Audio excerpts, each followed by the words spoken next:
You can invest cheaply in REITs because securities transfer tax isn't applicable to REITs. REITs work on a conduit principle.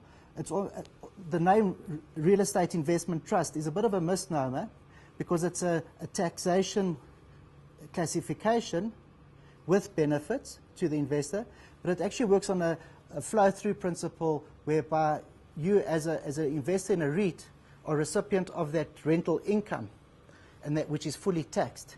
But for the REIT itself, part of the benefits of being a REIT is that you are capital gains tax free. So when you sell a property, you don't pay capital gains tax. And for listed REITs that have a lot of churn in their portfolio, it's very beneficial because you avoid quite a big tax leakage in the form of capital gains tax, which becomes quite sizable in property. There are a number of ETFs out there, yes. There are some tracker funds as well that do focus on REITs.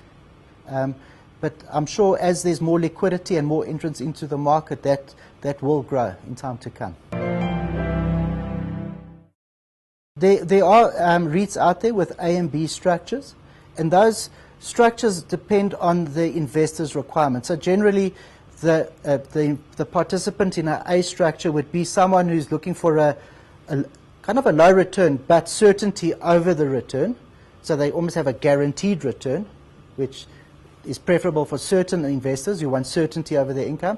And for those investors who want a little bit of, who have the capacity to take a bit of risk on and have an appetite for, a longer term investment and growth, the B is probably a lot more attractive.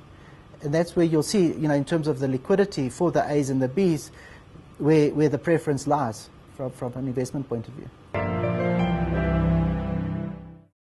Size is important from a risk point of view, in that you are able to absorb, any corporate collapse that could come your way.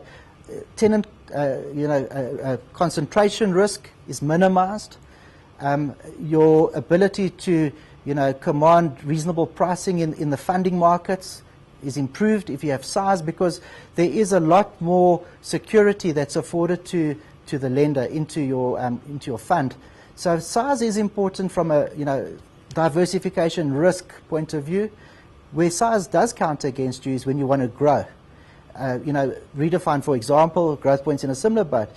When you get to our size, it's difficult to make a meaningful change to your growth prospects through acquisition or otherwise because of your size.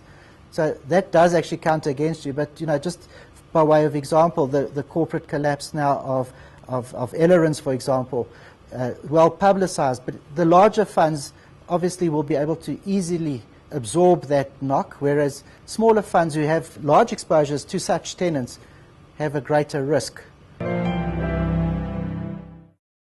Investors need to look across the spectrum because each REIT has an element of differentiation.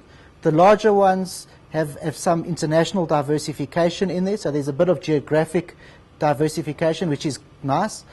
It does come with the consequences of being large. You are, as I said earlier, probably not going to see massive growth off the current base, but there is certainty there. And then you have also specialist retail funds like Hyprop and others, which, if as an investor, if you particularly like, the retail story and you think there's still some growth, and people might say that at this point in time is not, they can actually venture into that aspect of retail. But for the general investor out there, by maybe taking, a spread, you can expose yourself to a diversification strategy in terms of different elements of the real estate industry without exposing yourself unduly to one, sector. Offices, for example, are under pressure, as we know. Industrial is reasonable, and retail seems to still be resilient despite the pressure on the consumer at the moment.